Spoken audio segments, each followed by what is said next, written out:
Hello, 2022 student athletes, parents, coaches. My name is Rachel Coleman. I'm a former college coach and owner of softballrecruiting.com, and I'm here to give you a quick update with what I've learned the past week from the NFCA meeting that they had, as well as talking with college coaches this past week. And I have my notes over here to the side, so if you see me looking over, I just want to make sure I don't miss anything for you. So first, I want to go over the NFCA meeting and what we learned from that meeting, not only from the college coaches, the NFCA members, but talking with other coaches that were also in the meeting to make sure that I have the facts straight of what is going on.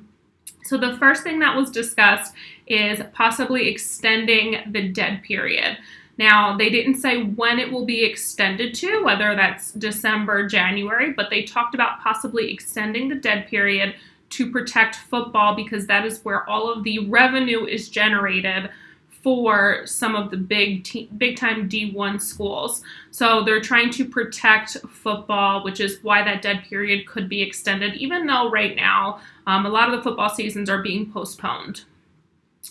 They're also focusing, college coaches during the NFCA meeting mentioned that they were focusing on student athletes that they had seen previously, whether that's in the fall or spring before COVID even happened.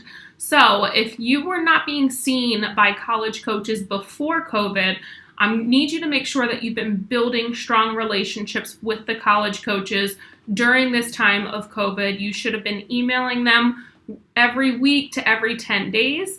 And I let all of my student athletes know exactly what to email the coaches and when to email them in the monthly lesson. So if you're not part of my monthly lesson, you should probably go check that out. Especially because one of the D1 coaches actually told me this past week that she keeps track of every single time a student athlete emails them and what they say, what the date is. So they have a check sheet of all the student athletes that are actually reaching out to the school to gauge the level of interest.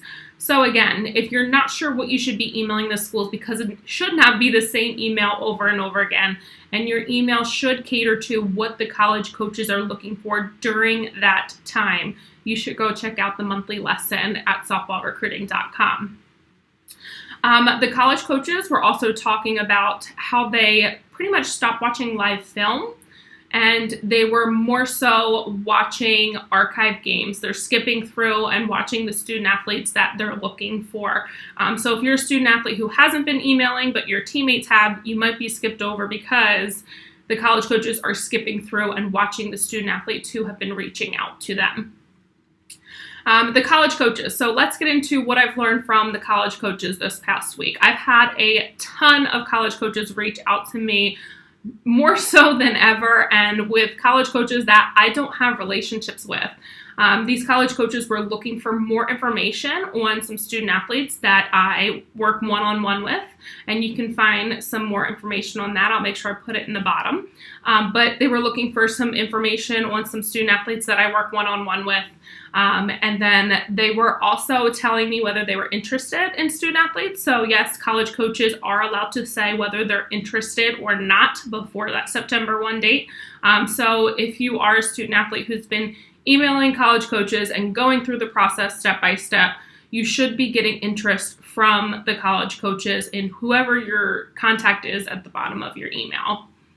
And then the last thing that I wanted to go over was if you have not started the recruiting process. I know there is a group of 22s who probably haven't started the recruiting process because it is a little overwhelming, and I get feedback where kids don't know where to start. So I'm going to put the link to my 9-course starter pack. Yes, it's 9 courses on exactly how to start the recruiting process step by step the right way and get noticed by college coaches.